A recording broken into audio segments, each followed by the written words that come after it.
Saúdo os irmãos com a graça e a paz do Senhor Jesus, né? Já separem as suas revistas, preparem principalmente os vossos corações para ouvir a voz de Deus através do estudo e através da palavra dele que é viva e eficaz, tá? Hoje nós estaremos estudando sobre a lição 7, né? A oração do Pai Nosso, a lição modelo que nosso Senhor deixou para nós, tá? Eu lerei com os irmãos o textuário que se encontra em Mateus, capítulo 6, parte do Sermão do Monte, né? Do versículo 9 ao 11, que é o textuário. Portanto, vós oreis assim: Pai nosso que estás nos céus, santificado seja o teu nome. Venha o teu reino, seja feita a tua vontade, assim na terra como no céu. O pão nosso de cada dia nos dá hoje. Oremos, irmãos. Querido e amado Pai, muito obrigado, Senhor Deus, por essa oportunidade rica de estarmos aqui na Tua presença, Pai, para louvar o Teu nome que é sempre excelso, Pai. Prepara os nossos corações para ouvir Tua voz, para Te louvar, Pai, para que assim sendo, ó Pai, o Seu Espírito Santo tenha total liberdade em cada coração para ministrar a Tua palavra, Pai. Venha trabalhar com o nosso coração, com a nossa vida. Venha abençoar a vida de cada um dos irmãos, ó Pai, que estão ouvindo. Venha abençoar a vida da nossa igreja de uma forma geral, Pai, para que assim o Teu nome seja glorificado. Muito obrigado por tudo que o Senhor tem feito e há de fazer pela Tua maravilhosa graça. Amém. Agora eu vou passar o ministério de o louvor, né, para o Mendes e para o Pedro.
Vamos louvar agora o hino 188.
Pois o amor de Jesus Cristo dá perdão mediante a fé. As novas se vos dão, que já veio o Salvador, tão bondoso e poderoso, que perdoa o pecador. Santa paz e perdão são as novas lá dos céus. Santa paz e perdão é bendito nosso Deus.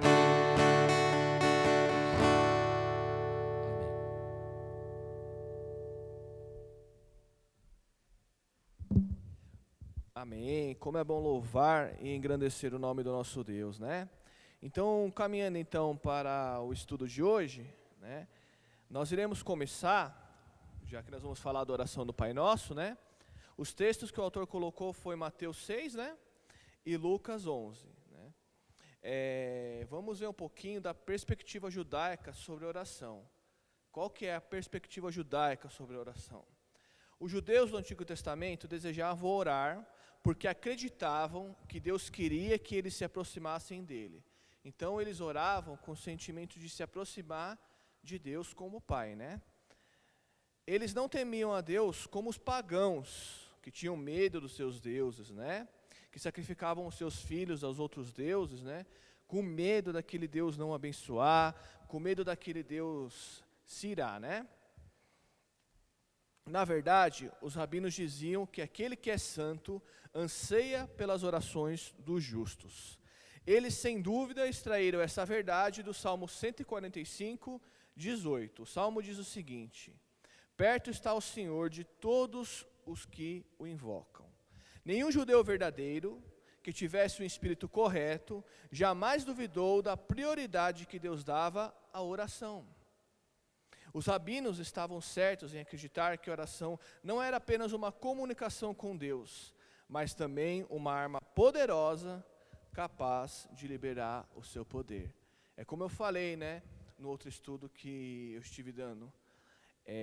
Deus, ele trabalha através da oração, né?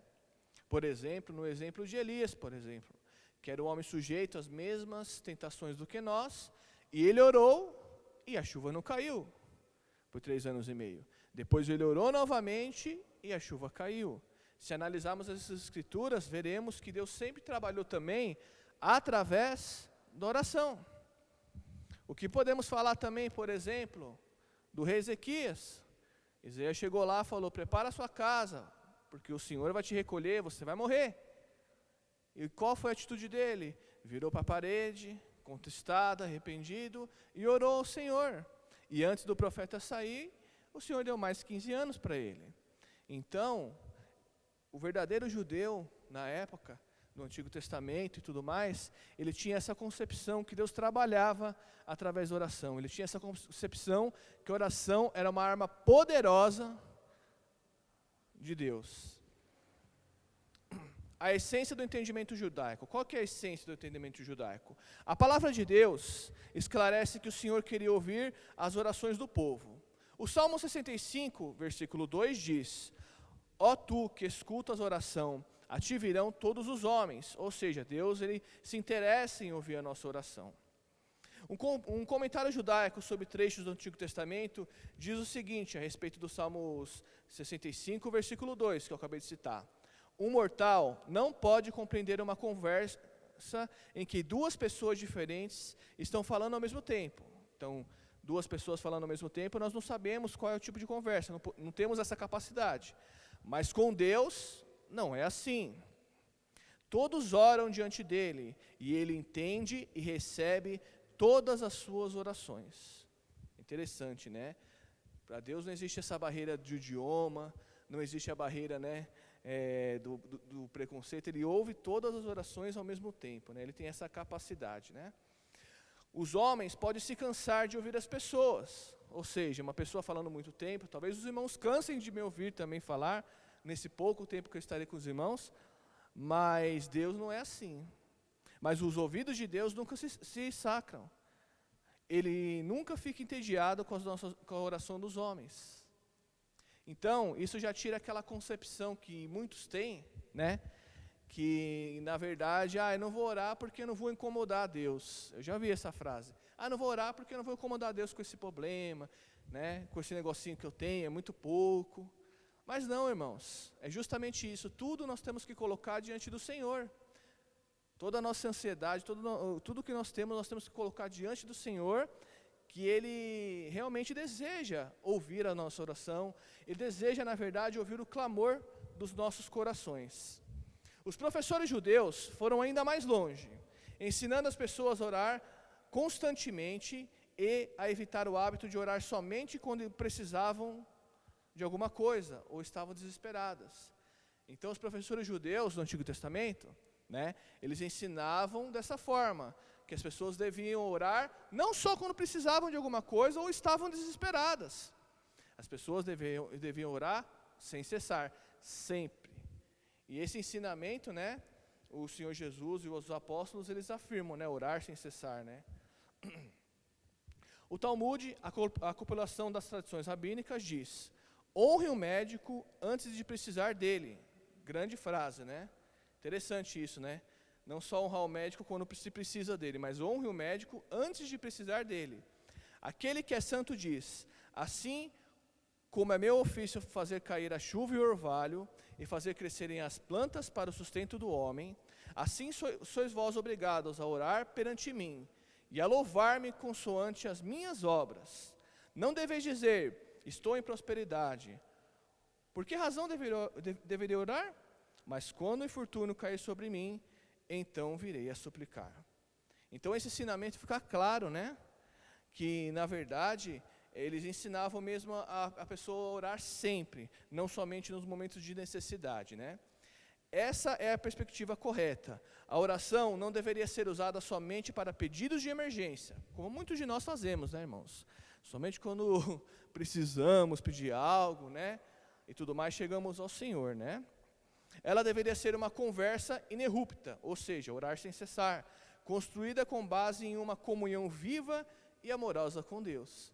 Quando nós oramos diante de Deus, irmãos, nós não somos que nem os pagãos, que oram sem sentido, sem refletir sobre a oração, ou para lembrar a Deus, né, do que Ele tem que nos abençoar. Nós não oramos para lembrar a Deus de algo, nós oramos para ter comunhão com Deus, para ter relacionamento com Deus, para aprender de Deus, para aprender a ouvir a voz de Deus, para que Deus molde o nosso caráter, e é por isso que nós oramos.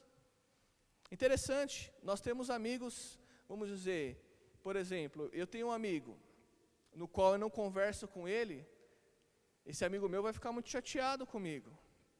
Imagine Deus como Ele se sente, né? Nessa relação que muitas vezes nós trocamos 2 ou 3 palavras com Ele, rapidinho, né? Nem 10 minutos nós gastamos por dia com Ele em oração, oramos só quando temos necessidade, ou quando achamos conveniente. Se os irmãos pararem para pensar, né?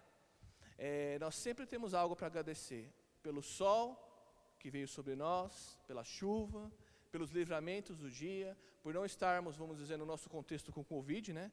Por nenhum dos nossos familiares ter morrido dessa doença, que tantas pessoas já morreram. Então nós temos muito a agradecer a Deus sempre, todos os dias. Que Deus venha moldar, né, o nosso coração, para que nós venhamos ver a obra dEle nos pequenos detalhes. Continuando, quais eram os elementos judaicos, das orações judaicas? Quais eram os elementos dessas orações? Os judeus acreditavam que suas orações deviam incorporar os seguintes elementos. Primeiro, um louvor amoroso.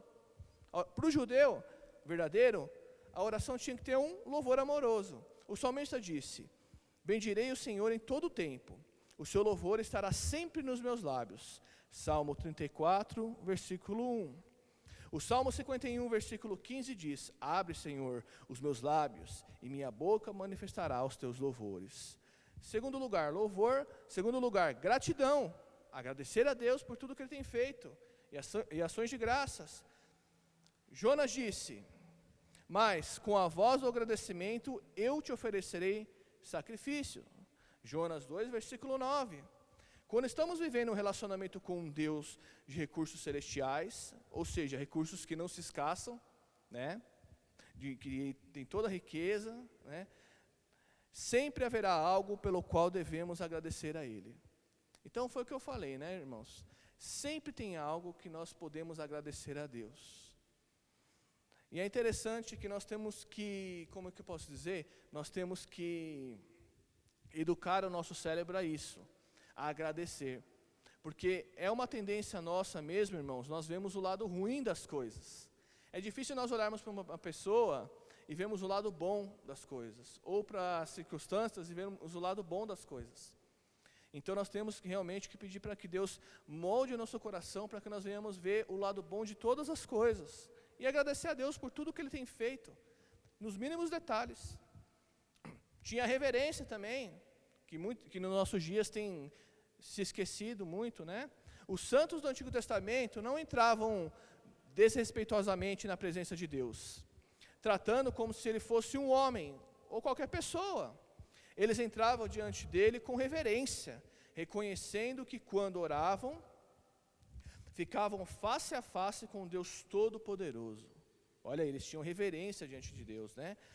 O profeta Isaías viu o Senhor em uma visão, assentado sobre o alto e sublime trono, e as abas das suas vestes enchiam o templo. Isaías 6, versículo 1. A resposta dele foi, qual foi a resposta de Isaías diante dessa visão? Sou homem de lábios impuros, habito no meio de um povo de lábios impuros, e os meus olhos viram o Rei, o Senhor dos Exércitos. A atitude de Isaías foi o quê? Uma atitude de reverência, né? Ele não confiou nas próprias obras dele. Ele não falou, não, mas eu não sou um homem de lábios impuros. Ele falou, eu sou um homem de lábios impuros, e habito no meio de uma geração de lábios impuros, uma reverência ao Senhor. Quando Deus foi falar com Moisés, o que o Senhor disse? Tira a sandália dos pés. Com Josué também, que eu estou lendo, né? É interessante, o Senhor também numa visão para Josué disse, tira as sandálias dos pés, porque o lugar onde você pisa é terra santa. Então nós temos que chegar, irmãos, com reverência diante do Senhor, com temor e com tremor e com humildade. Outra característica de uma oração judaica verdadeira era a obediência paciente. Os judeus do Antigo Testamento acreditavam que era errado orar se seus corações não estivessem corretos. Interessante. Eles acreditavam que era errado orar se seus corações não estivessem de acordo. O Salmo 119, uma parte dele, né, afirma isso no decorrer dos seus 176 versículos. Um verdadeiro judeu não tinha reservas. Ele se aproximava de Deus com um espírito de obediência, desejando agradá-lo. Então, ele se aproximava de Deus com temor, tremor e com espírito de obediência. Eles acreditavam que a vida deles tinha tudo a ver com o momento de oração, né? Isso já tira a questão da hipocrisia, mas nós vamos ver isso. Tinha também o elemento da confissão na oração judaica. Os judeus piedosos do Antigo Testamento sabiam que eram impuros e que quando entravam na presença de Deus em oração, precisavam expurgar a si mesmo do pecado, ou seja, serem perdoados. Essa também era a perspectiva de Davi quando disse, quem subirá ao monte do Senhor? Quem há de permanecer no seu santo lugar?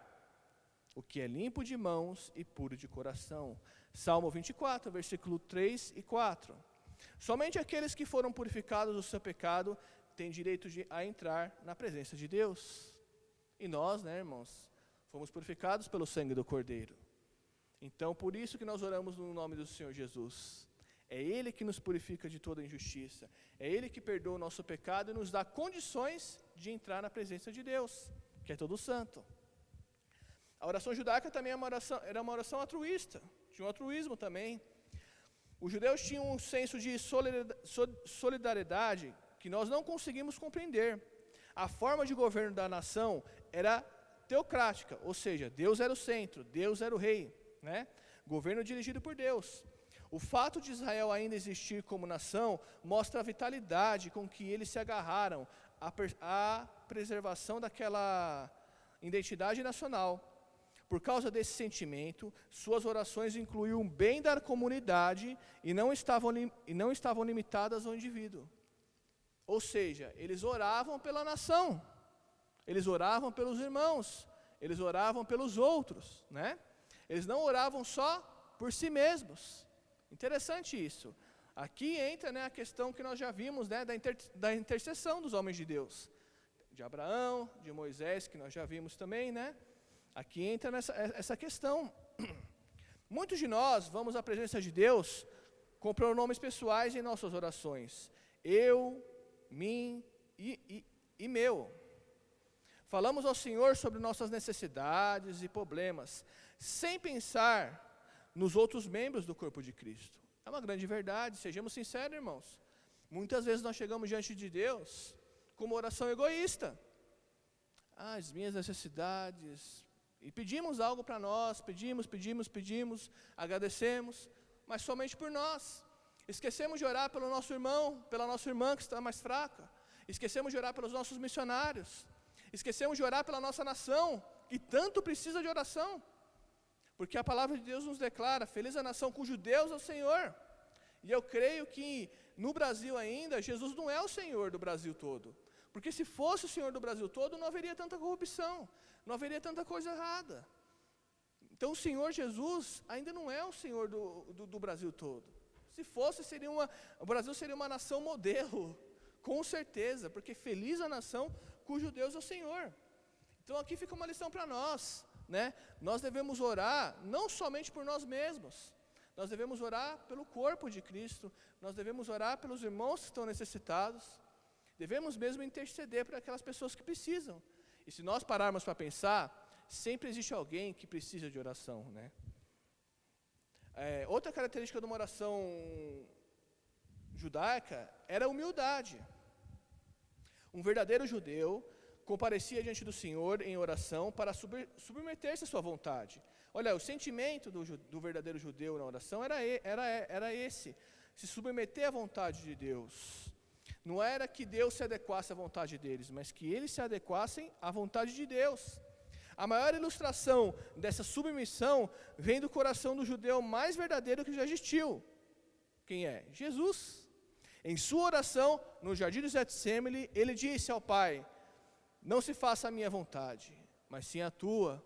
Olha aí, resgatando, né, o verdadeiro sentido da oração judaica, né, de fazer a vontade de Deus e não a dele.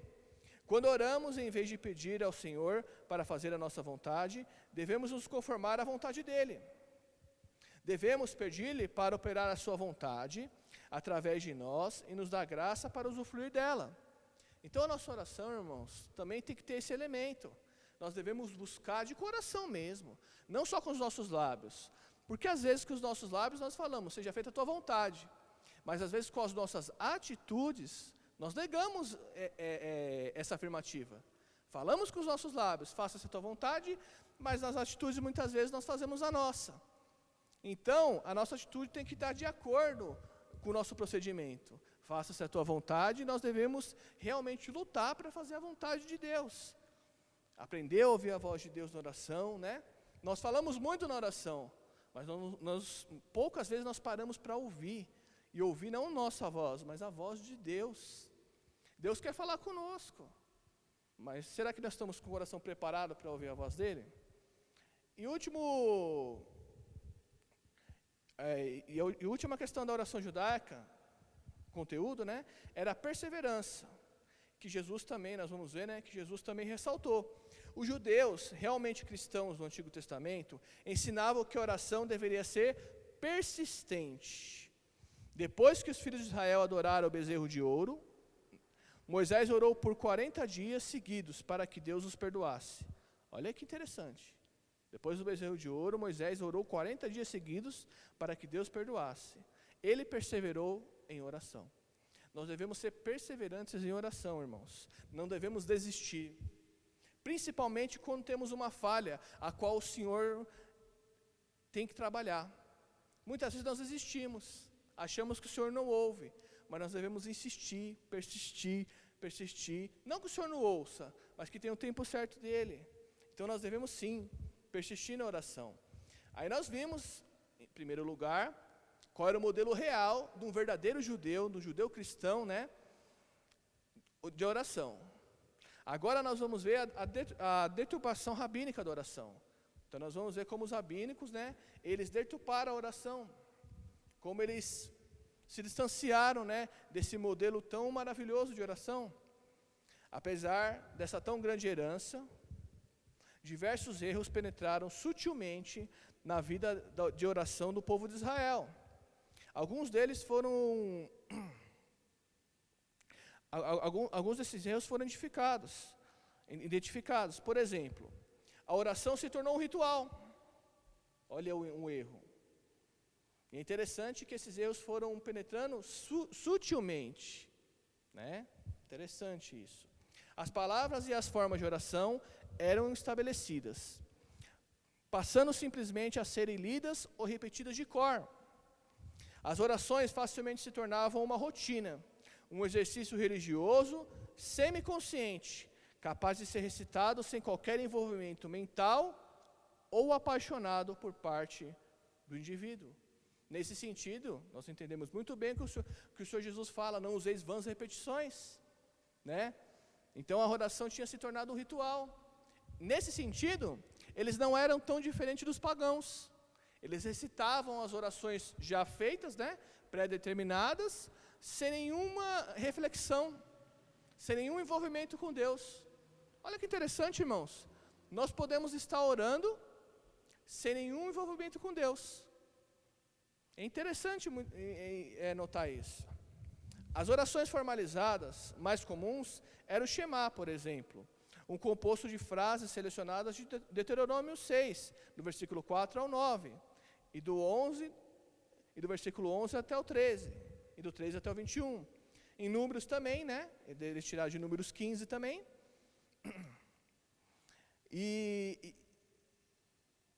Que incorporava 18 orações para várias ocasiões. Ambas as orações deviam ser oferecidas todos os dias. É igual os católicos fazem muitas vezes também, né? Independente de onde o povo estivesse ou do que estivesse fazendo, essas orações deveriam ser repetidas todos os dias. Os judeus fiéis oravam todas as 18 orações do Shemoné, todas as manhãs, tardes e noites. Então o quê? Virou o quê? Um ritual, né? É que nem nós hoje em dia, nós oramos quando acordamos, né? Antes da refeição, alguns oram ainda, e para dormir. É mais ou menos a mesma coisa, irmãos. Se tornou um ritual. E uma pergunta para nós, será que a nossa oração tem que se tornar um ritual? Ou será que a nossa oração realmente, né, tem atingido o coração de Deus? 3 atitudes básicas que caracterizavam o povo que oferecia orações formalizadas. Os judeus de corações sinceros usavam o tempo da oração para adorar e glorificar a Deus, os judeus sinceros. Alguns judeus se aproximavam dele, irmãos, de modo indiferente, ou seja, né, só recitavam as orações, murmurando superficialmente as palavras o mais rápido possível, como muitos de nós fazemos, né? Senhor, quase dormindo, né? À noite, Senhor, obrigado por esse dia, e já dorme, né? Então eles faziam da mesma forma, eles recitavam essas orações o mais rápido possível. Outros, como os escribas e fariseus, recitavam as orações meticulosamente, certificando-se de pronunciar com perfeição cada palavra e cada sílaba. Aqui fica algo interessante que Jesus falou, né? A letra mata, mas o Espírito vivifica, né? Então, o apóstolo Paulo falou, né? A letra mata, mas o Espírito vivifica. E justamente isso, eles viam cada letra, cada sílaba, né? Mas perderam o sentido da oração. Se tornou o quê? Um ritual. E é isso que nós devemos, irmãos, analisar em nossas orações. Será que as nossas orações têm virado um ritual? Também tinha orações prescritas, orações que já eram montadas, né? Eles já montavam aquelas orações, como eu já citei, né? E prescreviam essas orações, repetiam elas sem sentido. A oração, irmãos, nunca é uma repetição sem sentido. A oração é um sentimento genuíno de ter um relacionamento com Deus.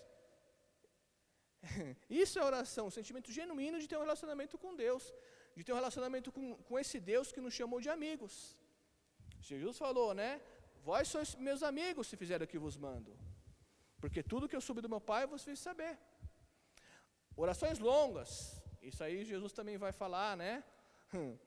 Os líderes religiosos admiravam as orações longas. Olha aí, Por que eles admiravam? Acreditando que a santidade e a eficácia de uma oração estavam na proporção direta do seu cumprimento.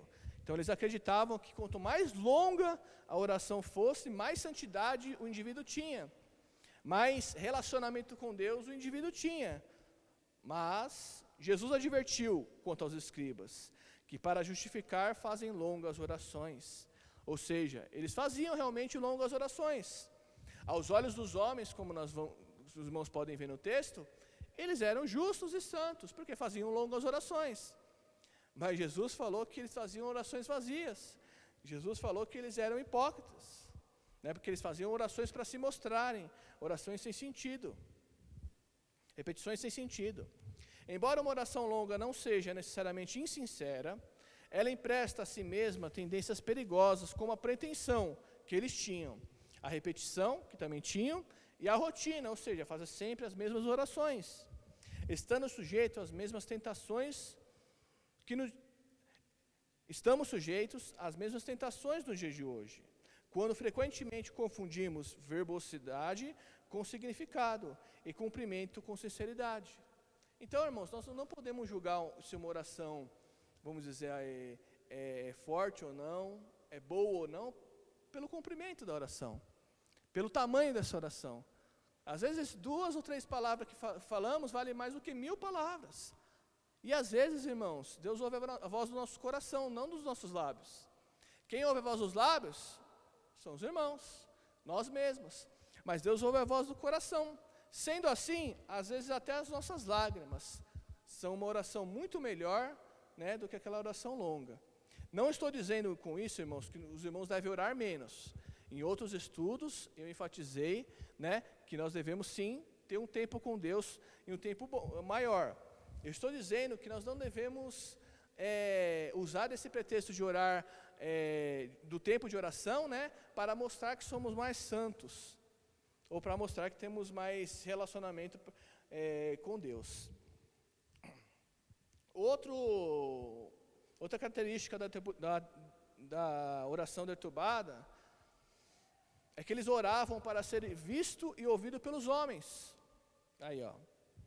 Se por um lado as demais faltas citadas anteriormente não são necessariamente erradas em si, tendo simplesmente sido levadas a extremos e usadas de forma sem sentido, por outro lado, o desejo de usar a oração como uma oportunidade de exibir a espiritualidade de alguém diante dos homens é intrinsecamente má, porque exalta o orgulho, pois se origina no orgulho e destina-se a satisfazê-lo. É justamente o que os escribas fariseus faziam. Eles oravam nas esquinas em pé para serem vistos pelos homens. Aquilo era bom o quê? Por orgulho daquele fariseu, daquele escriba, né? Daquele saduceu que orava dessa forma. Mas a nossa principal audiência não são os homens. A nossa principal audiência é Deus. A nossa principal audiência é o Senhor. Nós devemos orar, irmãos, buscando a vontade do Senhor. É para Ele que nós estamos orando e não para os homens. É claro que vai ter vezes que nós vamos orar em público, que nem eu orei hoje, por exemplo, no culto de oração, numa vigília, né? Ou em casa mesmo com os familiares. Mas nós não devemos orar para se mostrar para as pessoas, ou para mostrar para as pessoas que a nossa oração é mais bonita. Irmãos, mesmo que conscientemente, muitas vezes nós não façamos isso, conscientemente, às vezes, inconscientemente nós fazemos. Às vezes nós oramos diferente na igreja do que nós oramos em casa, porque os irmãos estão vendo, né, e estão ouvindo, é diferente. Então, nós temos que analisar essa característica, né? As orações se tornaram o quê? Vãs. As orações hipócritas dos escribas e fariseus eram feitas não somente com o espírito errado, que já era errado, o espírito errado, mas também com palavras sem sentido. Ou seja, eles não meditavam nas palavras, simplesmente repetiam aquelas orações dia após dia. Na verdade, eu acho que eles oravam 3 vezes por dia, né? Seguindo o exemplo de Davi, que orava pela manhã, à tarde e à noite. Elas não tinham substância ou qualquer conteúdo significativo. Para serem aceitáveis a Deus, as orações devem ser expressões genuínas da adoração e dos pedidos e petições sinceros. Uma oração que atinge o coração de Deus, irmãos, é uma oração de um servo quebrantado e contrito. É uma oração de humildade. É chegar diante de Deus, sabendo sim da nossa natureza pecaminosa, que nós não merecemos, mas sabendo da graça dele também. É chegar diante de Deus com reverência, como nós vimos. É chegar diante de Deus com humildade. É ter a consciência que Deus é nosso Pai, mas nosso Senhor também. E muitas vezes a nossa vida de oração é minguada, irmãos. A nossa vida de oração tem tido, infelizmente, muitas vezes, essas características ruins. Tem tido vãs repetições, né? Tem perdido o verdadeiro sentido da oração, né? Tem se tornado algo fútil. E essas orações passam longe do coração de Deus. Não tem como orações assim atingirem o coração de Deus. Qual que é o conteúdo verdadeiro? As petições sinceras. Em contraste com aqueles que usam repetições sem sentido, como nós vimos, Jesus diz: não vos assemelheis, pois, a eles, porque Deus, o vosso Pai, sabe do que tendes necessidade, antes que lhe peçais. Mateus 6, versículo 8, que faz parte até do texto que nós estamos estudando. O propósito de Deus para a oração não é que façamos dela uma maneira de informá-los sobre nossas necessidades ou persuadi-lo a respondê-las, mas sim abrir linhas de comunicação sinceras e contínuas com Ele. A nossa oração não é para lembrar a Deus que Ele tem que nos abençoar, ou que o pão de cada dia não veio hoje, ou para lembrar a Deus que alguma promessa que Ele fez ainda não se cumpriu. A nossa oração deve ser um sentimento genuíno de ter um relacionamento com Deus, como amigo, irmãos. A oração, mais do que tudo, é compartilhar as necessidades, fardos e anseios do nosso coração com um Deus que se importa. É verdade, o nosso Deus se importa conosco, né? Ele fala que antes de nós pedirmos, Ele já sabe do que nós precisamos, Ele já providenciou. Ele fala, né, que se Deus veste os lírios do campo, que se Deus alimenta as aves do céu, nos alimenta muito mais e nos veste muito melhor, porque nós temos muito mais valor. Deus, Ele se importa com a gente. Deus, Ele ouve a oração, mas a oração do coração quebrantado e contrito. A oração buscando o relacionamento com Deus. E não meramente vãs palavras repetidas, vãs repetições, né? Palavras sem sentido. Só um minutinho, irmãos. Como você deve responder a essas palavras tão importantes do nosso Senhor? Se você quiser experimentar o poder e a paixão em sua vida de oração, olha aí, se você quiser experimentar o poder e a paixão na sua vida de oração, você precisa orar com o coração fervoroso e com motivo puro. Então, o problema muitas vezes da nossa oração é o motivo da oração, com motivo puro, buscando somente a glória de Deus. Então, nossas orações devem buscar o quê? A glória de Deus, a vontade de Deus. Você também precisa orar com o coração humilde, buscando somente a atenção de Deus e não dos homens.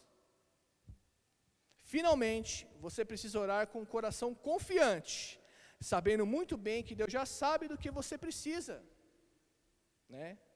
Se você se aproximar do Senhor nessas condições, Ele o recompensará de um modo que você jamais poderia imaginar, e você aprenderá o valor de estar sós com Deus. Então, nós só saberemos o valor de estar sós com Deus quando nós mudarmos a nossa atitude em nossas orações. Em primeiro lugar, devemos estar na presença de Deus. Não tem como nós orarmos segundo o coração de Deus se nós não estivermos na presença de Deus.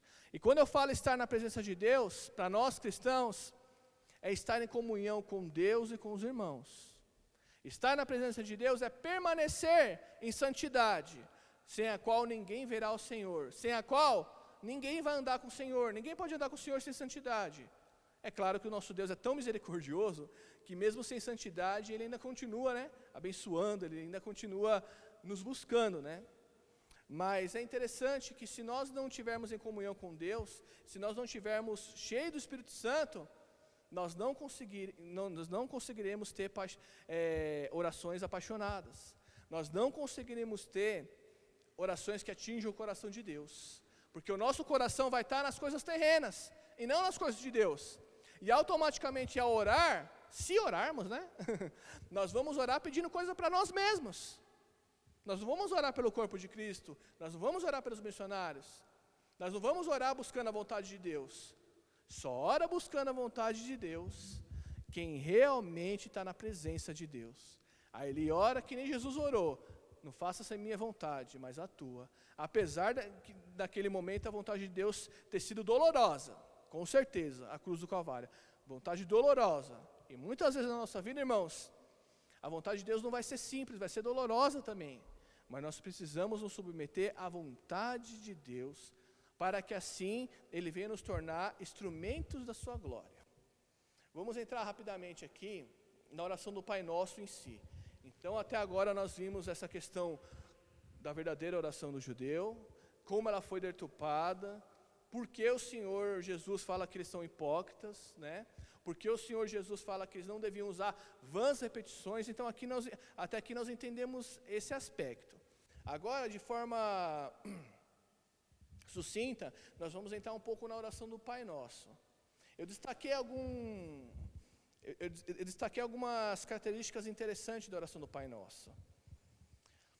O pastor e autor do século XIX, M. Bonds, que eu já até indiquei para os irmãos um livro dele, O Poder Através da Oração, um livro muito bom, grandemente conhecido por seus escritos sobre o tema da oração, disse acertadamente: a oração honra a Deus e desonra eu. Verdade. A oração honra a Deus e desonra o eu. Os escribas e fariseus nunca entenderam essa verdade. E temo que o mesmo aconteça com a maioria das igrejas de hoje. Um pastor do século passado, 19, né, tendo essa visão tão ampla das nossas igrejas no dia de hoje. Né? A oração honra a Deus e desonra o eu. E os escribas e fariseus não tinham entendido isso. É o que ele está citando aqui. E ele fala, temo que as igrejas de hoje também não tenham entendido isso. Irmãos, muitas vezes nós não entendemos isso, que a oração honra a Deus e não o nosso próprio eu. Nosso próprio eu não só no sentido de orar para se mostrar, não. Nosso próprio eu no sentido de pedir para nós mesmos, de sermos egoístas nas nossas orações. As ondas da nossa sociedade indulgente, egoísta e materialista banharam as praias da teologia cristã de muitas formas, trazendo entre tantas correntes a do Evangelho da Prosperidade, que os irmãos conhecem muito bem, né? Embora a Bíblia ensine que Deus é soberano e que o homem é seu servo, o Evangelho da Prosperidade implica no oposto. Olha aí, o Evangelho da Prosperidade é antibíblico, porque é o oposto disso. Ensinar que podemos exigir coisas de Deus é uma justificação espiritual para a autoindulgência. Nós vemos muito isso por aí, coloca Deus na parede, né? Ele tem que fazer, eu sou cabeça e não cauda, esse tipo de coisa, irmãos. Esse conceito perverte a oração e toma o nome do Senhor em vão, concordo plenamente. É antibíblico, impiedoso e não é algo guiado pelo Espírito Santo, com certeza. A oração começa e termina não com as necessidades do homem, mas com a glória de Deus. A oração começa e termina não com as minhas necessidades ou com as suas, mas com a glória de Deus. Por isso, irmãos, que sempre é bom começar a oração agradecendo a Deus por tudo que Ele tem feito. Claro que você, meu irmão e minha irmã, comece a oração como você quiser, né? Mas é bom começar a oração agradecendo por tudo que Ele tem feito. Porque muitas vezes pedimos e esquecemos, né, de agradecer por tudo que Ele tem feito. Ela deve se preocupar primeiramente com quem Deus é, e o que Ele quer, e como Ele pode ser glorificado. Então nós devemos nos preocupar na oração o quê? Com quem Ele é, quem Deus é, qual é a vontade dEle e como Ele pode ser glorificado. Essa deve ser a nossa,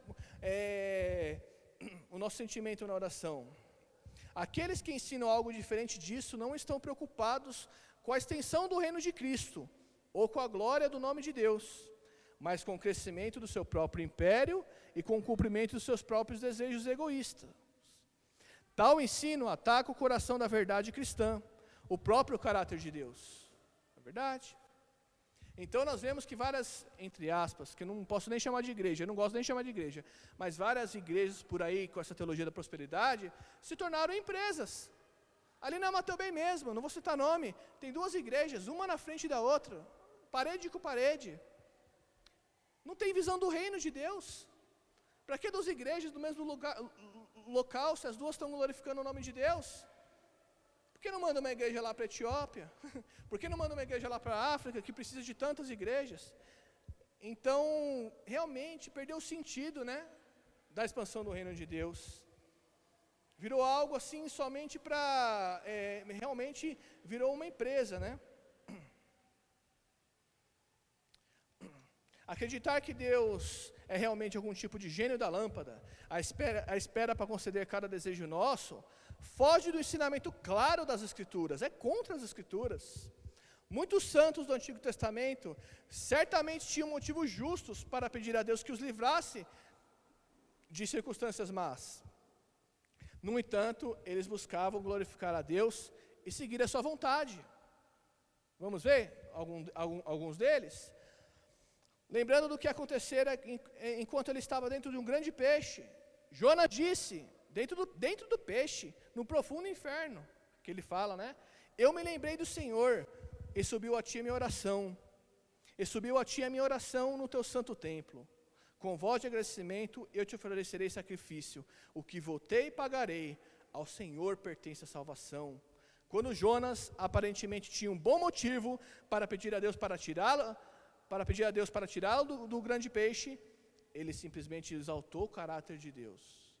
Jonas fugiu, foi realmente para o ventre do grande peixe, e em vez de pedir a Deus que tirasse ele daquela situação, né, do ventre do grande peixe, ele simplesmente exaltou a Deus. Daniel também, geralmente ele se encontrava em situações perigosas, por causa do seu papel estratégico dentro da sociedade pagã da Babilônia. Em sua preocupação com o cativeiro de Judá, ele orou: Ah, Senhor, Deus grande e temível, que guardas a aliança e a misericórdia para os que te amam, e guarda os teus mandamentos, temos pecado e cometido iniquidades. Daniel 9, versículo 4 e 5. Ele começou a sua oração afirmando a natureza e o caráter de Deus. Olha como nós devemos começar nossas orações, irmãos, afirmando a natureza e o caráter de Deus, louvando ao Senhor. É assim que nós vamos atingir o coração de Deus. E quando eu falo atingir o coração de Deus, é orar segundo a vontade de Deus, né? Porque tudo o Senhor ouve, o Senhor está em todos os lugares. Mas é diferente que quando realmente o Senhor ouve a oração, né? Ele ouve tudo, mas não atenta para tudo. No sentido que eu falo de Deus ouvir a nossa oração, é que Ele dá atenção à nossa oração, né? Ele fica com os ouvidos atentos à nossa oração. Só um minutinho, irmãos, bebi um pouquinho de água aqui. Aí melhorou. O profeta Jeremias também viveu a maior parte de sua vida frustrado e confuso, porque ele pregava para uma nação que não queria ouvir, enquanto chorava com o coração partido pelo seu povo. Embora pudesse facilmente ter se desesperado por causa do seu ministério, ele nunca se preocupou com a própria situação de dor. Em vez disso, orava e engrandecia a glória de Deus. Olha que interessante, Jeremias 32, versículo 17 a 23. Esses santos do Antigo Testamento sabiam que deviam reconhecer o lugar que era devido ao Senhor e colocar a sua vontade em conformidade com a dele. Foi exatamente isso que Jesus ensinou aos discípulos quando disse: vocês devem orar assim. Os irmãos entendem o que o Senhor Jesus estava falando? Antes da oração, no versículo 9, lá de Mateus 6, versículo 9. O Senhor Jesus fala: vocês devem orar assim. Então é esse sentimento que o Senhor Jesus estava resgatando. Quando o Senhor Jesus falou, vocês devem orar assim, Ele não estava dizendo para que nós usássemos a oração do Pai Nosso com vãs repetições. Ele não estava dizendo para que nós repetíssemos, né, as palavras do Pai Nosso sem sentido, sem reflexão. Não era isso que ele estava falando. Em menos de 70 palavras da oração do Pai Nosso, encontramos uma obra-prima da mente infinita de Deus, que foi capaz de condensar isoladamente todos os elementos concebíveis da verdadeira oração em uma forma tão breve e simples que até uma criancinha podia entender. Só o Senhor Jesus para fazer isso, né? Verdades tão profundas que até uma criancinha podia entender. Pode entender, né? Ensina uma criança, a criança ora o Pai Nosso, né? Enquanto o mais maduro dos crentes pode nunca chegar a compreender o seu total significado, de tão complexa, né? Complexa não, de tão profunda que ela é, né? Jesus apresentou essa oração, a oração do Pai Nosso, como uma forma ousada de comparação com as orações inferiores e inaceitáveis, como eu já citei, né? As orações prescritas, próprias dos líderes religiosos do seu tempo, os escribas, fariseus, doutores da lei, mencionadas, próprias dos líderes religiosos do seu tempo. Depois de advertir os discípulos sobre a perversão que havia corrompido de tal forma a vida de oração dos judeus, o nosso Senhor agora dá um padrão divino para que todos os crentes possam orar de modo agradável a Deus. O padrão de Jesus para a oração. Nós vimos o padrão judaico, agora o padrão de Jesus para a oração. Essa oração, geralmente chamada de o Pai Nosso, poderia ser mais precisamente titulada como a oração dos discípulos. Contudo, ela não é um determinado grupo de palavras para serem repetidas, como já disse, né? Repetidas sem sentido. Quando Cristo disse, vocês orarão assim, vós orareis assim, ele não queria dizer que os discípulos deveriam orar exatamente com essas palavras exatas. Sua intenção era dar-lhes um padrão para a estrutura de suas próprias orações. Olha aí qual era a intenção de Jesus. Dar um padrão, através da oração do Pai Nosso, para que nós venhamos até as nossas próprias orações. Principalmente após ter lhes advertido acerca dos perigos das vãs repetições.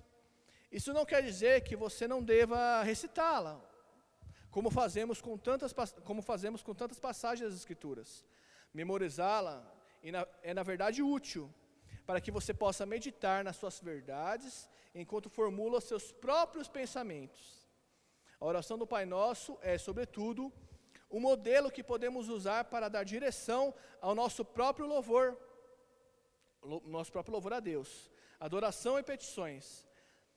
Ela não é um substituto para nossas próprias orações, mas um guia para elas. Então a oração do Pai Nosso, ela não substitui as nossas orações, mas ela é um guia para que nós venhamos orar segundo o coração de Deus. O primeiro benefício dessa oração é a forma como ela exibe o relacionamento do crente com Deus. Então, o primeiro benefício da oração do Pai Nosso é a forma que ela exibe o relacionamento do crente com Deus. Pai Nosso. Apresenta o relacionamento pai-filho. A filiação, né? Pai Nosso. Nós chamamos Deus de Pai, né? Santificado seja o teu nome. O relacionamento de divindade e adorador. Né? Santificado seja o teu nome, né? Venha o teu reino, o relacionamento do soberano, né, e do súdito. Não é venha o meu reino, né? Venha o teu reino, o reino é do Senhor. Seja feita a tua vontade, o relacionamento de mestre e servo. O pão nosso de cada dia nos dai hoje, o relacionamento de benfeitor e beneficiário. O pão nosso de cada dia nos dá hoje. Perdoa as nossas dívidas, o relacionamento do Salvador com o pecador, pedindo perdão pelas nossas dívidas. E não nos deixe cair na tentação, o relacionamento de guia e peregrino. Ou seja, é Ele que nos guia, é Ele que nos leva aos pastos verdejantes, é Ele que nos conduz às águas tranquilas, é Ele que refrigera a nossa alma. Essa oração também define a atitude e o espírito que devemos ter. Pai reflete devoção familiar. Nosso reflete altruísmo. Santificado seja o teu nome, reverência, reverência, né? Ele é todo santo, e nós, para estarmos diante da presença dele, devemos também ter essa santidade. Venha o teu reino, lealdade, ou seja, somos soldados do Senhor Jesus, né? Venha o teu reino, seja feita a tua vontade, submissão, ou seja, não é a nossa vontade que devemos buscar, mas a vontade de Deus. O pão nosso de cada dia nos dá hoje, dependência, e total dependência do Senhor, somos totalmente dependentes dele. Perdoa as nossas dívidas, penitência, ou seja, né? Somos miseráveis homens, sim, precisamos do perdão de Deus. Não nos deixes cair em tentação, humildade, ou seja, nós não conseguimos sozinhos vencer a tentação. Pedimos a Deus, Senhor, não nos deixe cair em tentação. Prepara o nosso coração para que ele não peque contra ti. É que nem o salmista disse, guardei a tua palavra no meu coração para não pecar contra ti. Teu é o reino, triunfo, né? O reino do Senhor, e a glória, exaltação, e para sempre, esperança. O reino sempre eterno do Senhor, a nova Jerusalém, né? A esperança, né, que nós temos no Senhor Jesus. A esperança da vida eterna, é essa esperança que nós temos, né, irmãos? Porque assim como o Senhor Jesus ressuscitou, sendo o primeiro a ressuscitar, nós também ressuscitaremos com Ele. Do mesmo modo, essa oração pode ser esboçada para enfatizar o equilíbrio entre a glória de Deus e a nossa necessidade. Ela também pode indicar os 3 propósitos da oração. Primeiro, santificar o nome de Deus. Segundo, introduzir o seu reino. E terceiro, fazer a sua vontade. Santificar o nome de Deus, introduzir o seu reino, e é por isso que nós temos que ter a visão no reino de Deus, né? E fazer a sua vontade. São esses 3 elementos principais da oração do Pai Nosso. E ela ainda detalha a nossa atual provisão, o pão nosso de cada dia, o nosso perdão passado, perdão dos pecados, e a nossa proteção futura, segurança contra a tentação.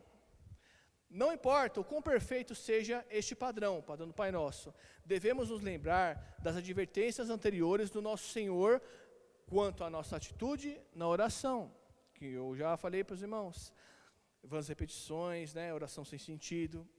Se nossos corações não estiverem retos, até mesmo a oração dos discípulos pode cair em desuso. Então, como ter certeza que temos a atitude correta na oração?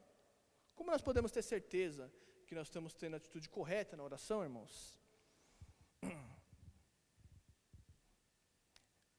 Por isso que essa oração é um modelo apenas se o teu foco for em Deus. Então essa é a única forma de sabermos se a nossa oração é correta. Se as suas orações, meu irmão e minha irmã, tiver um foco em Deus, aí ela está de acordo com o coração de Deus e ela é correta. Mas se a sua oração não tiver o foco em Deus, aí ela já cai em desuso. Aí ela já está com foco no homem e não em Deus. É por isso que essa oração é um modelo tão útil. Cada frase e petição tem seu foco em Deus. Os irmãos podem analisar isso. Leiam o Pai Nosso, reflitam. Cada frase e petição do Pai Nosso, o foco não é o homem, o foco é Deus. É Deus que provê, é Deus que guarda da tentação, é Deus que é nosso Pai, o reino é do Senhor. Então o foco não está no homem, o foco está em Deus.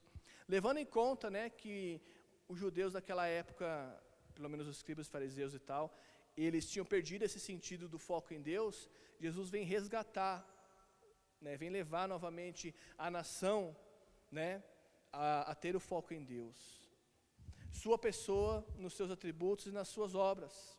O foco está em Deus, na sua pessoa, nos seus atributos e nas suas obras.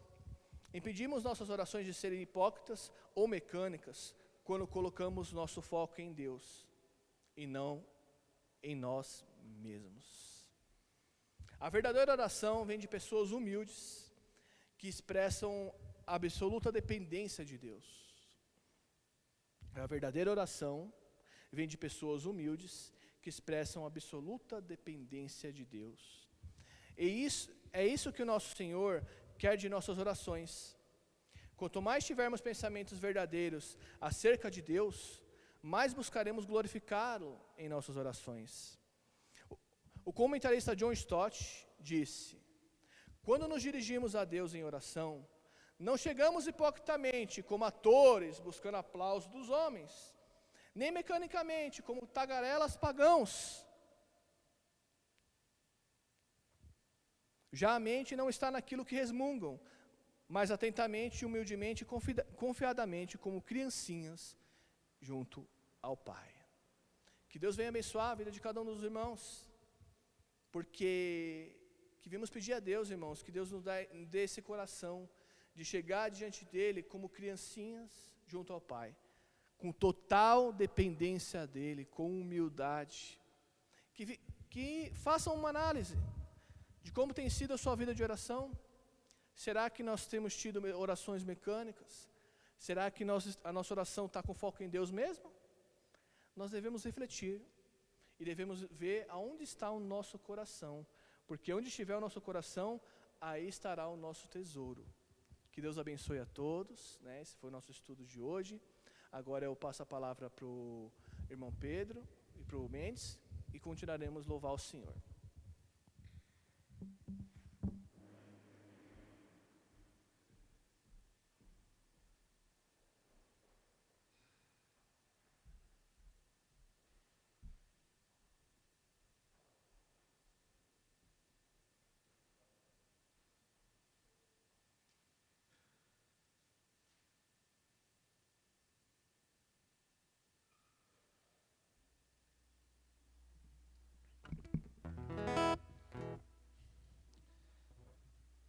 E no 198.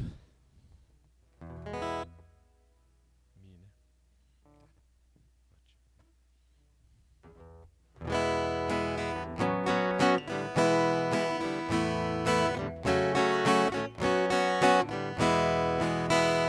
A mensagem do Senhor, aleluia, é cheia de perdão e paz. Cristo salva o pecador, aleluia, salva até por meio de um olhar. Olhai, pois ele vem, confiai só em Jesus.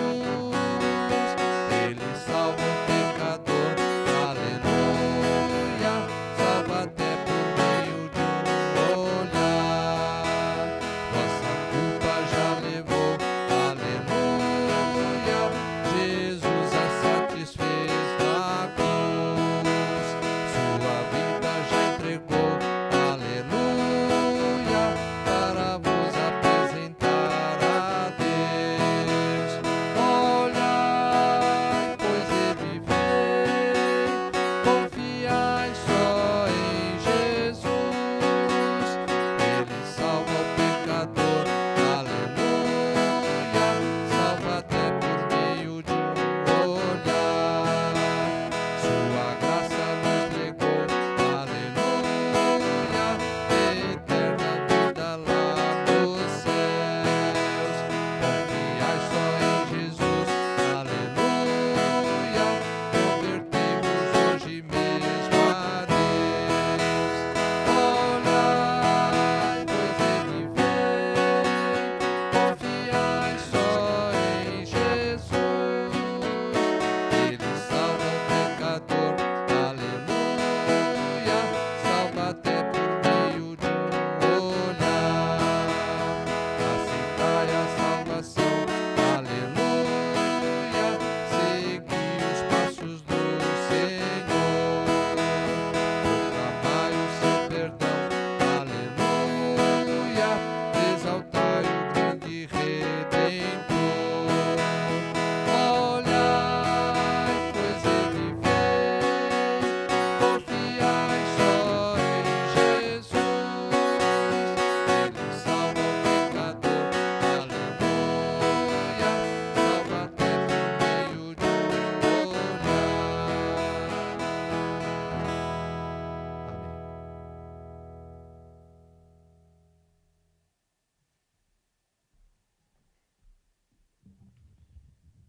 Amém. Como é bom louvar ao Senhor, engrandecer o nome dEle que é sempre santo e excelso, né?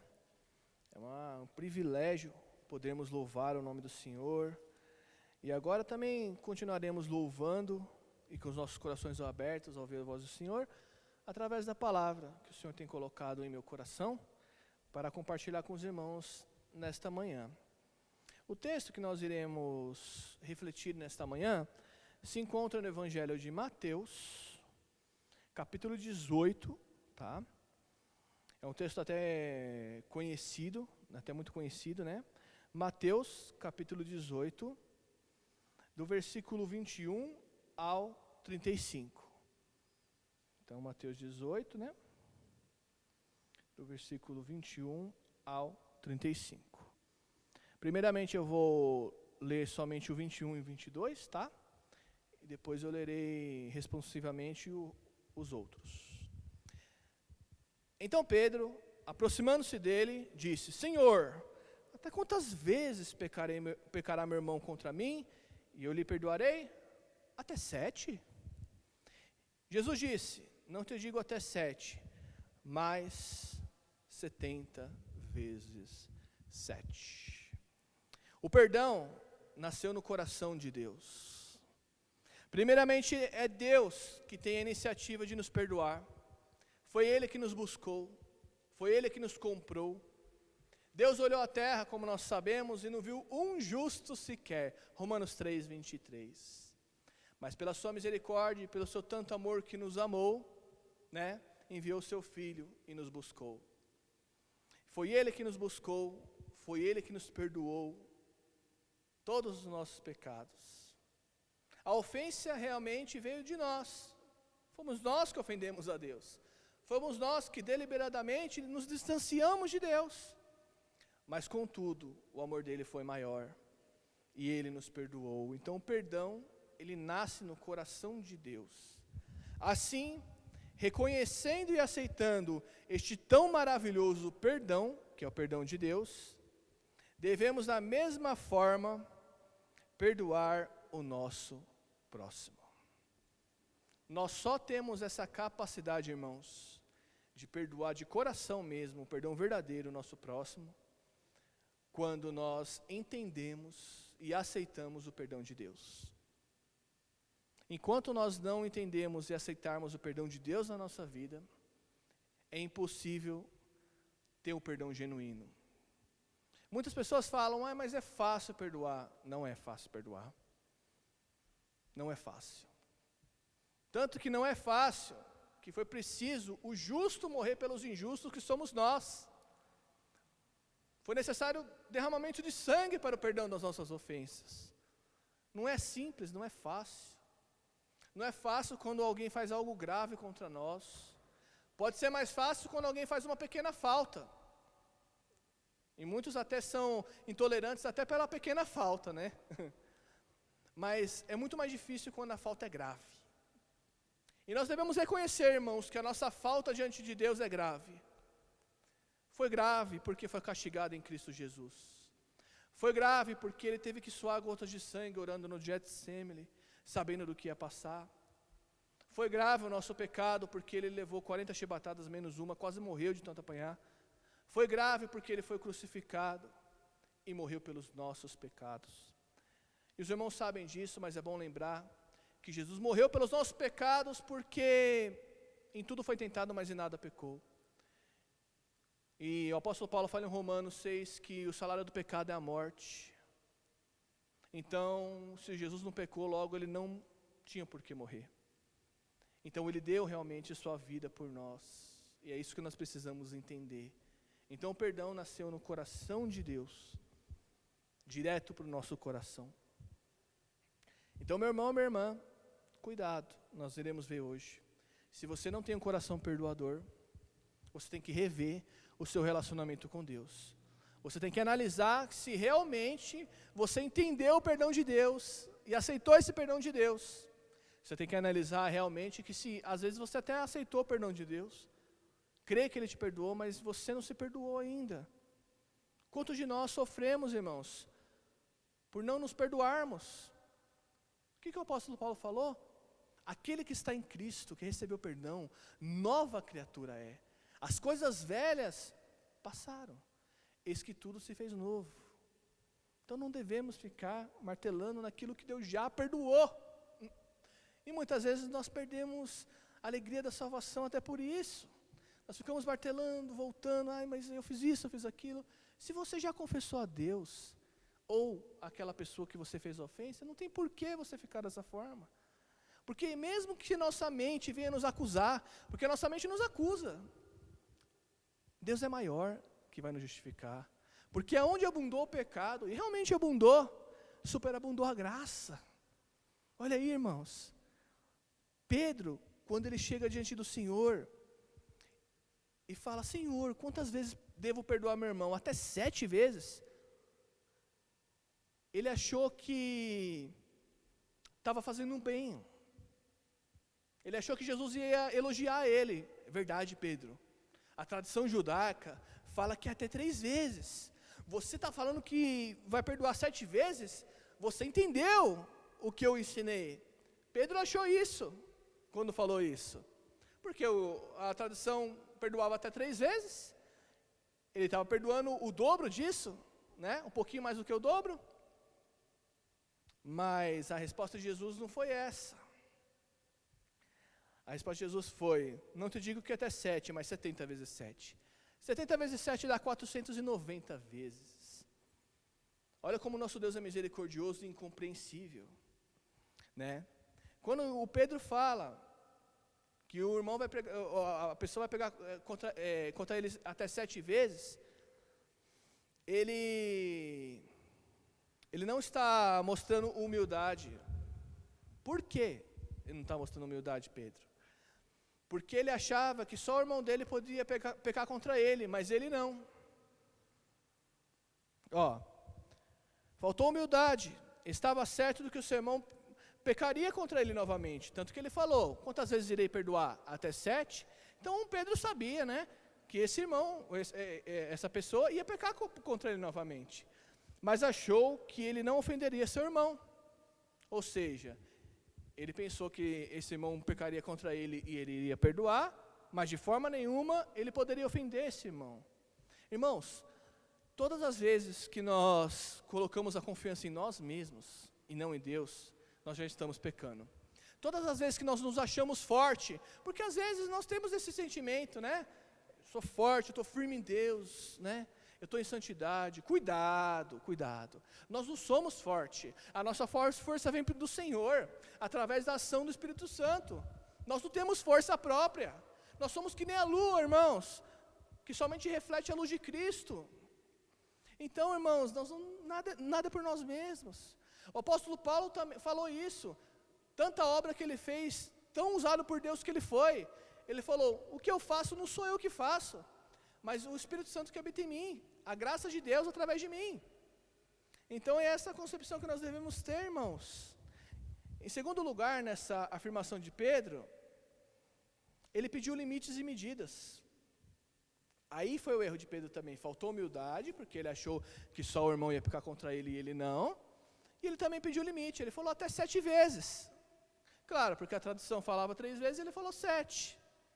Mas ele se esqueceu que onde há amor, não há limites nem dimensões. O verdadeiro amor lança fora todo medo. Então, irmãos, né, não tem limites para o nosso perdão, porque o perdão de Deus por nós não teve limites e não tem limites. Pedro pensou estar demonstrando grande fé e amor ao se oferecer para perdoar pelo menos 7 vezes. Mas na verdade, não. Na verdade, Jesus ensinou que não deveria perdoar 7 vezes, mas 70 vezes 7. Quem poderia manter um registro de tantas ofensas? Mas era justamente isso que Jesus queria mostrar a Pedro e nos mostrar. O amor não se ressente do mal. Para nós que vemos o texto, temos conhecimento do texto, né, irmãos? É algo simples, nós não refletimos. Pedro falou 7 vezes, o Senhor falou 490, ok. Mas quem vê o texto pela primeira vez, vai falar, isso é impossível. Como pode? Vamos refletir, irmãos. Como pode um irmão ou irmã pecar uma vez? Aí eu perdoo. Pecar 2, perdoo. 3, 4, 490 vezes no dia, e eu perdoar. É incompreensível, irmãos. Mas é assim que Deus age conosco.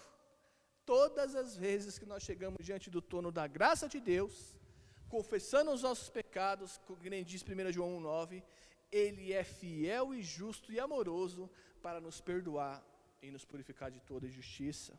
Não existe pecado o qual o Senhor Jesus nos jogue em rosto ou não perdoe. Todos os pecados Jesus perdoa, desde que haja um coração contrito e quebrantado e um verdadeiro arrependimento.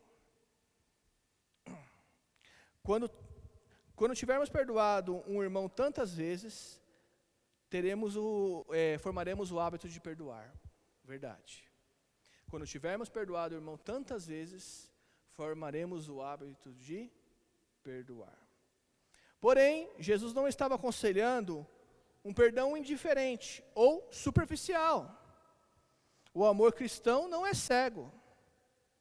E o perdão que Cristo requer faz parte do fundamento das instruções que o Mestre ensinou. Um pouquinho antes, vamos ler, irmãos? Então, o perdão do que o Senhor Jesus está falando, está aqui, Mateus 18, versículo 15. Qual é o fundamento do perdão que Jesus está falando? Mateus 18, né? Versículo 15. Só um minutinho. Vamos lá ver? É disso que o Senhor Jesus está falando, que não há limite para o perdão. Agora tratando de igreja. Esse texto, irmãos, está tratando do pecado entre irmãos. Irmãos. Do perdão entre irmãos. Tá? Não é do perdão do ímpio. Não, é do perdão entre irmãos. Ora, se teu irmão pecar contra ti, o que nós devemos fazer quando o irmão peca contra ti? Ir direto para o pastor? Excluí-lo da igreja? O que nós devemos fazer? O que a Bíblia diz? Ora, se o seu irmão pecar contra ti, vai, repreende entre ti e ele só. Olha aí. Se o irmão pecar contra nós devemos conversar com esse irmão em particular. De preferência que essa conversa não se manifeste a outros irmãos. No particular. Se ele te ouvir, ganhaste o teu irmão. Irmãos, nós devemos ter em mente sempre o reino de Deus. Nós devemos ter em mente sempre de ganhar o irmão para Cristo. Aquele irmão que pecou, ele já está fraco. Ele já está com a consciência pesada. Ele já está sofrendo pelo pecado. Ele não precisa de um juiz imperfeito, que muitas vezes nós somos, para julgá-lo. Ele precisa de um irmão que chegue do lado dele e fale: eu estou aqui, eu já passei por isso. Dá para você vencer junto, vamos orar junto, vamos jejuar junto, vamos criar uma estratégia junto. Aí nós vemos, irmãos, como as nossas igrejas nos nossos dias, falta essa maturidade, irmãos. O irmão pecou contra você, conversa com ele, seja quem for, mesmo que não for uma pessoa que você não tem muita afinidade, conversa com ele. Se ele te ouvir, você ganhou esse irmão. Mas pode acontecer que ele não ouça. Mas se ele não te ouvir, leva ainda contigo 1 ou 2, para que pela boca de 2 ou 3 testemunhas, toda a palavra seja confirmada. Certíssimo isso. Às vezes levantam calúnias falsas, às vezes acontece algo desse tipo, e é necessário levar 2 ou 3 pessoas que participaram do fato, né, para realmente confirmar se aquilo procede mesmo. Porque na lei judaica tinha isso também, né? Toda a palavra será confirmada pela boca de 2 ou 3 testemunhas, né? Um testemunho de um homem só não era válido. Por isso que Jesus falou, né? O meu testemunho é válido, porque não sou só eu que falo, mas o meu Pai que me enviou. Esse era o testemunho de Jesus. Aí, mesmo assim, se não escutar, diz a igreja. Olha, irmãos, os irmãos podem perceber que para manifestar para a igreja, ainda para a igreja tratar, é quase a última hipótese. E se também não escutar a igreja, aí, não escutou a igreja tentou tratar, não escutou a igreja, considera como gentil e publicano. Aí vem aí tem sim que excluir, aí vem a poda. Mas, irmãos, vamos compreender algo interessante. Muitas vezes, nós já vamos para a poda. Irmão pecou, dependendo do pecado, ainda mais se for um pecado sexual, já vamos direto para a poda. Não pode ser dessa forma, irmãos. Nós devemos tratar, ver se realmente a pessoa quer arrepender. Lógico, se a pessoa não quiser se arrepender, obviamente, né, é necessária a poda. A pessoa não quer um compromisso com Deus, né, tudo mais. Mas, irmãos, nós devemos ter em mente que assim como Cristo ganhou a igreja com seu sangue, nós devemos ganhar os irmãos para Cristo. Muitos de nós não entendemos o Evangelho ainda. Sabe por quê? Porque existem pessoas que estão 20, 30 anos na igreja e ainda não entenderam o Evangelho, ainda agem dessa forma. O irmão pecou contra ela, ou fez algum pecado, ao invés de conversar com o irmão, tentar explicar a situação, né, já fala direto para o pastor.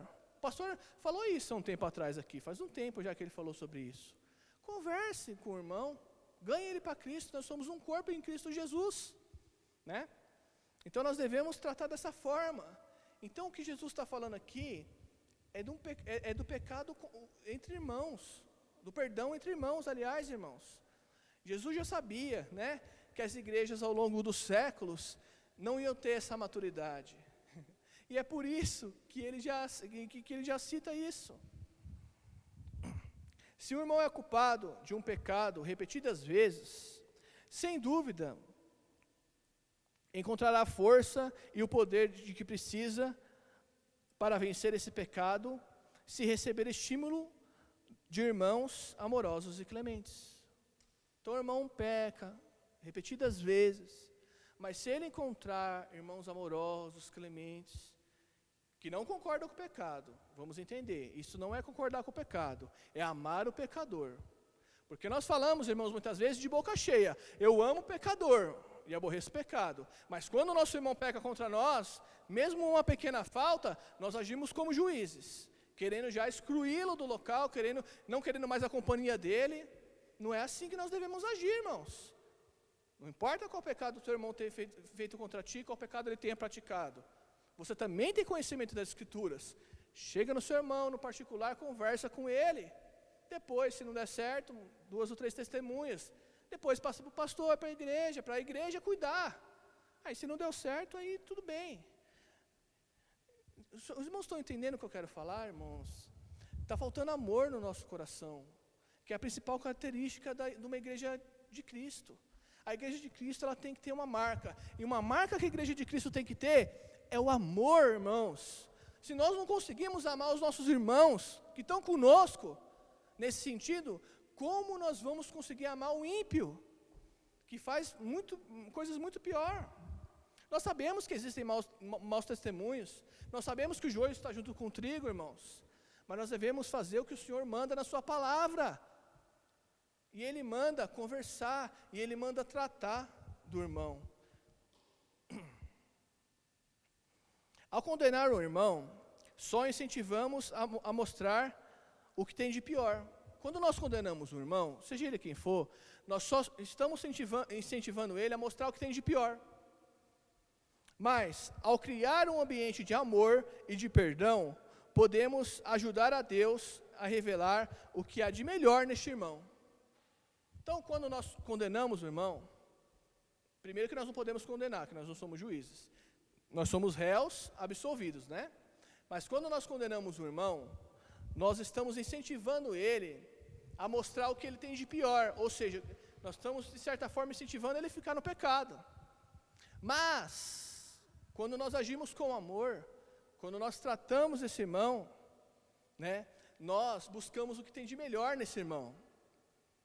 Teve certa feita que tinha uma senhorinha no bairro, certo bairro, que ela via o lado bom de todas as pessoas. E naquele bairro morreu um traficante perigoso, que só fez maldade na vida. E todo mundo chegando ali perto do caixão do traficante, falando, esse aí morreu bem, morreu tarde, né? Como as pessoas dizem.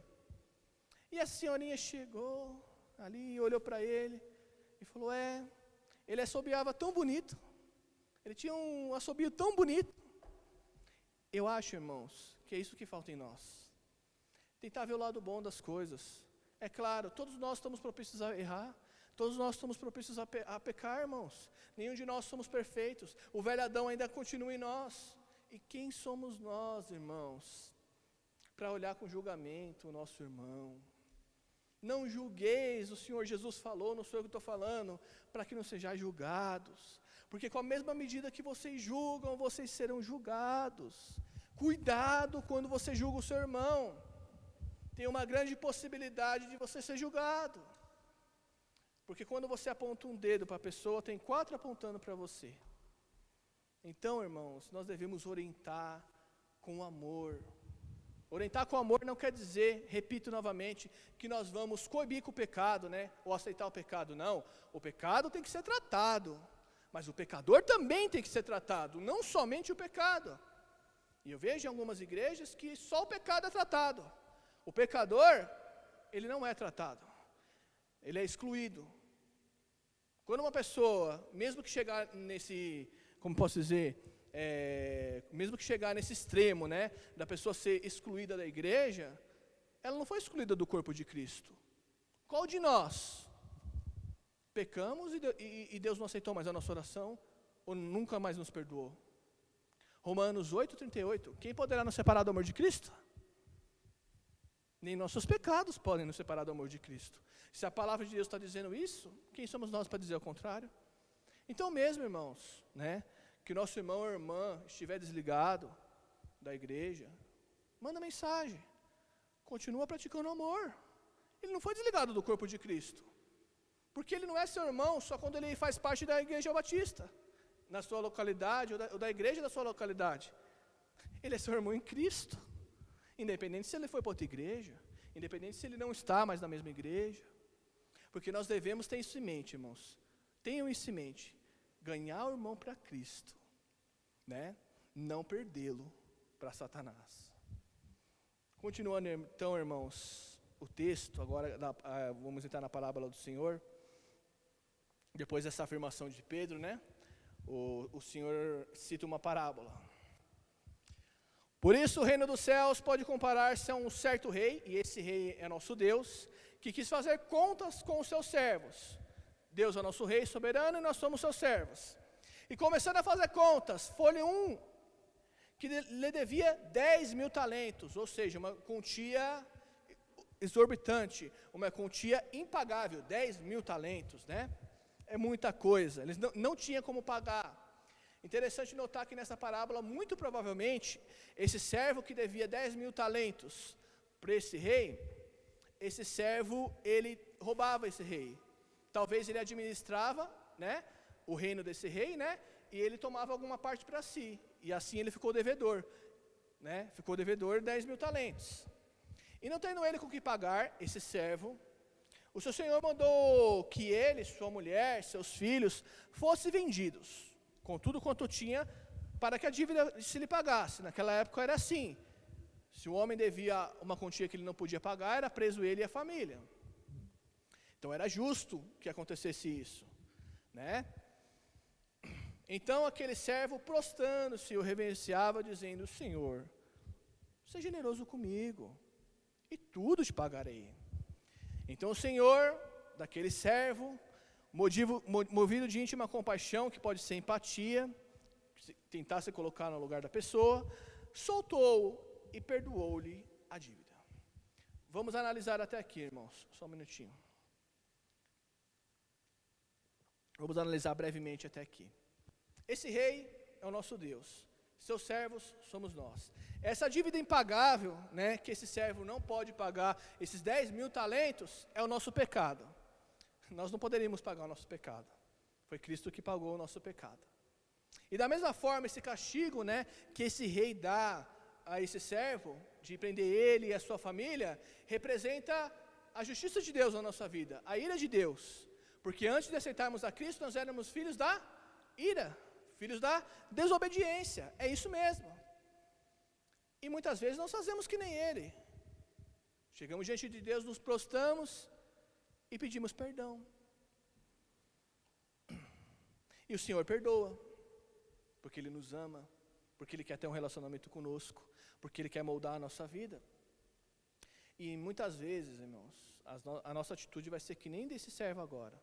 Saindo, porém, aquele servo encontrou um dos seus conservos, ou seja, um servo dele, que lhe devia 100 dinheiros. Perto de 10.000 dinheiros ou dracmas, 100 dinheiros não é quase nada. Era, na verdade, o salário de uns dias de trabalho. E lançando a mão dele, sufocava, dizendo: paga-me o que me deves. Então o seu conservo, da mesma forma que ele fez diante do Senhor, prostrando-se a seus pés, rogava-lhe, dizendo: seja generoso para comigo, e tudo te pagarei. Interessante que nessa parábola o Senhor coloca a mesma frase para esse conservo, né? O conservo falou a mesma frase que ele falou diante do Senhor. Ele, porém, não quis. Antes foi lançá-lo na prisão, até que pagasse a dívida. Vendo seus conservos o que acontecera, se entristeceram muito, e foram declarar ao seu senhor tudo o que se passara. Então relataram tudo. Olha, você perdoou ele, aqueles 10.000 talentos, sabe? E ele não foi capaz de perdoar 100 dinheiros, aquela miséria lá para aquele rapaz. Foi isso que ele fez. Olha, indignados foram diante do Senhor e falaram isso. Então seu senhor, chamando a sua presença, disse-lhe: servo mau ou malvado, perdoei-te toda aquela dívida, porque você me pediu, me suplicaste. Você não devia igualmente ter compaixão do teu conservo, como eu também tive misericórdia de ti? Indignado, seu senhor o entregou aos atormentadores, até que pagasse tudo o que lhe devia. Então, irmãos, muitas vezes nós chegamos diante de Deus, pedimos perdão, recebemos essa graça, porque olha, irmãos, uma das coisas mais maravilhosas que existem é o perdão de Deus. O perdão de Deus nos reconcilia com Ele. O perdão de Deus nos restaura. O perdão de Deus traz aquela paz incrível que excede todo entendimento, aquela alegria. O perdão de Deus nos dá sentido, irmãos. Nós estávamos lá perdidos numa lamação do pecado, cegos pelo pecado, e de repente nós nos prostramos diante desse Deus todo-poderoso, mas é um Deus todo de amor também. E Ele nos perdoa. Simplesmente perdoa. O Senhor, quando nós pedimos perdão a Ele, Ele não questiona. Ele não fala mais, você pecou conscientemente, mas você fez isso e aquilo. Não, Ele simplesmente perdoa. E a semelhança daquela mulher adúltera, que queriam apredejar, Ele fala: vai e não peques mais. E muitas vezes nós somos que nem esse servo mau, irmãos. Nós recebemos o perdão de Deus e não somos capazes de transmitir esse perdão aos nossos irmãos. Porque aqui, lembrando, o contexto é de igreja, irmãos. O contexto é do irmão, da irmã que pecou. Aqui não é contexto de perdão geral, dos ímpios, não. É contexto de igreja. Nós devemos agir da mesma forma que o Senhor agiu conosco, irmãos. E é por isso que no versículo 15 em diante, ele ensina o que se deve fazer se um irmão pecar contra ti.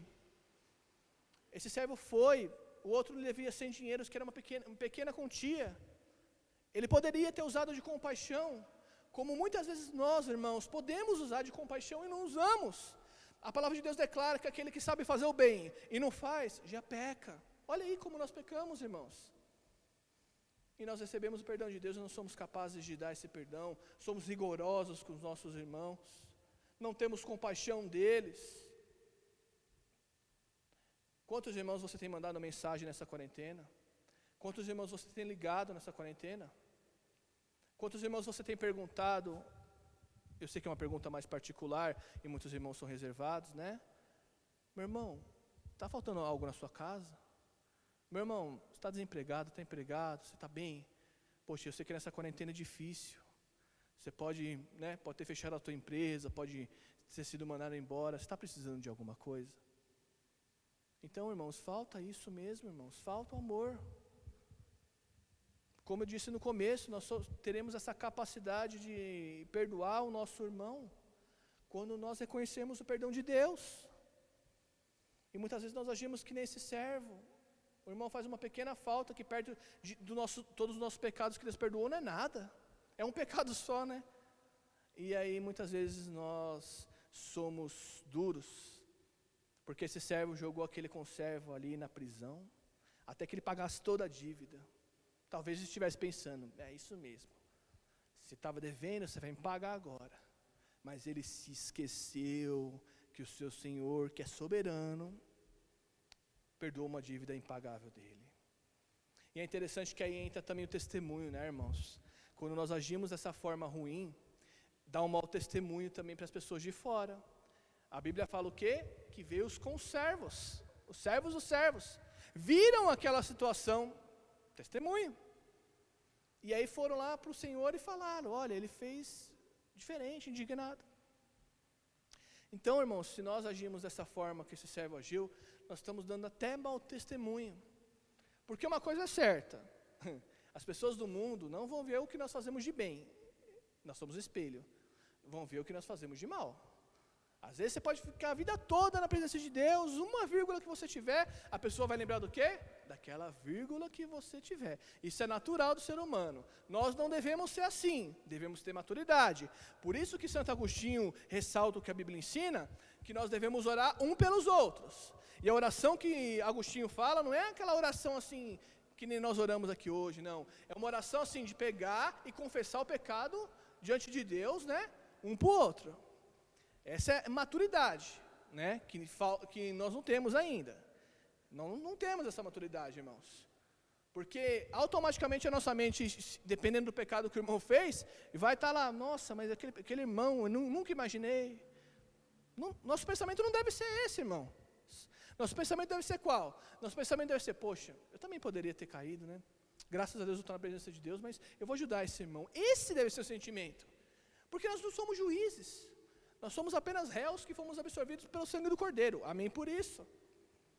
Então, irmãos, como nós temos agido como igreja? Como nós temos tratado o nosso irmão, a nossa irmã que peca em nossa igreja, irmãos? Porque a igreja somos nós. A igreja não é o templo, né? Você na sua casa, você está louvando a Deus, você é a igreja. Como você tem tratado aquele irmão, aquela irmã que pecou contra você? Você tem conversado com ele? Visto realmente se ele quer se arrepender? Ensinado, né? Mostrado nas escrituras que às vezes a pessoa não entendeu direito as escrituras também? Pode ser também. Quantas pessoas acham que entendeu as escrituras e não entenderam? Tem um colega do meu pai, a esposa dele vai lá na Bola de Neve, nada contra, só citei, né, porque ela está indo lá. E meu pai perguntou para ela, você vai na igreja para quê? E ela falou, por ir. Aí ele viu essa deficiência e falou, você aceita que nós venhamos a apresentar o plano da salvação para você? Porque você não entendeu. E ela aceitou. Os irmãos estão entendendo o que eu estou querendo dizer? É justamente isso. Muitas vezes as pessoas erram. Não estou enjeitando a pessoa da responsabilidade individual com Deus. Não, todos nós temos. Mas às vezes a pessoa erra, irmãos, por falta de conhecimento, que não conhece. Porque na mente dela, secularizada, ela acha que é certo, mas não é. Como nós temos tratado nosso irmão, nossa irmã, irmãos? Como nós temos cuidado dos nossos irmãos? Será que a nossa igreja é conhecida pelo amor? Ou não? Do nosso bairro? Será que, agora não por causa da quarentena, do Covid, ok. Mas será que antes disso as pessoas do bairro reconheciam a nossa igreja como uma igreja amorosa? A nossa igreja tem que ser reconhecida como uma igreja amorosa. Uma igreja que prega a palavra e que vive a palavra. Simples. Será, irmãos, que nós temos sido que nem esse servo? Esse servo aí que foi perdoado pelo seu senhor, uma grande dívida, e não foi capaz de perdoar seu conservo. E eu falo para os irmãos, vamos deixar a hipocrisia de lado. E falando em hipocrisia, a palavra hipocrisia vem do grego, porque naquela época, nos teatros gregos, eles usavam uma máscara para fazer o personagem no teatro. E a palavra hipocrisia vem justamente daí, de usar uma máscara. Então vamos ser sinceros conosco mesmo, irmãos. Vamos parar do auto-engano. Muitas vezes nós agimos que nem esse servo. Não tem jeito de falar que não agimos. Vamos ser realistas e parar de nos enganar, porque Deus ninguém engana. Muitas vezes nós agimos com bastante dureza quando alguém peca contra nós. E diante de Deus nós vamos todo humilde e pedimos perdão. Mas olha o que o Senhor Jesus, para finalizar, caminhando então para a conclusão, olha o que o Senhor Jesus fala em Mateus 6, que nós vimos hoje na lição. Olha aqui que ele fala depois da oração do Pai Nosso. Olha aqui que o Senhor Jesus fala. Só um minutinho. Aqui, versículo 14 e 15. Mateus 6, versículo 14 e 15, e com isso eu finalizo a palavra. Porque, se perdoardes aos homens as suas ofensas, aqui falando não só da igreja, mas geral, também vosso Pai Celestial vos perdoará. Se, porém, não perdoares aos homens as suas ofensas, também vosso Pai não vos perdoará as vossas ofensas. É gravíssimo, irmãos. Não adianta chegarmos diante de Deus e pedirmos perdão. Não adianta. Se nós não aprendemos a perdoar o nosso irmão, o nosso próximo. Então, nós só receberemos o perdão de Deus se nós aprendermos a perdoar o nosso próximo. Porque quando você perdoa o seu próximo, você está declarando e provando, né, para essa pessoa o que Deus já tem feito na sua vida. Essa grande obra, esse grande perdão que Deus já tem feito na sua vida. Que Deus abençoe a todos, né? Essa palavra que Deus colocou no meu coração, né? Um ótimo domingo a todos, um bom almoço. Meu desejo é que o Espírito Santo complete, né, em cada coração que eu, pela minha limitação, não pude completar. Oremos então. Querido e amado Pai, muito obrigado pela Tua palavra que é viva e eficaz, que sempre fala conosco. Muito obrigado, Senhor Deus, porque o Senhor tem sido misericordioso nas nossas vidas. E hoje, segundo o prisma da Tua palavra, nós vemos o quanto nós precisamos, ó Pai, nos colocar diante da Tua presença, Pai, e nos tornar uma igreja amorosa, e nos tornar uma igreja, Senhor Deus, ó Pai, que ama o pecador, Pai. Porque, na verdade, o Senhor também ama o pecador, Senhor Deus, ó Pai. O Senhor aborrece o pecado, mas ama o pecador. Nos ensina, nos instrui, Pai, nos ajuda a perdoar, nos ajuda a viver segundo o Teu querer e a Tua vontade. Muito obrigado por tudo. Peço por cada irmão e cada irmã que está desanimado, que está fraco na fé, né, que está aí, Senhor Deus, ó Pai, até meio forçado pelas circunstâncias aí que nós estamos vivendo. Peço que o Teu Santo Espírito venha consolar cada coração. Muito obrigado por tudo. Amém.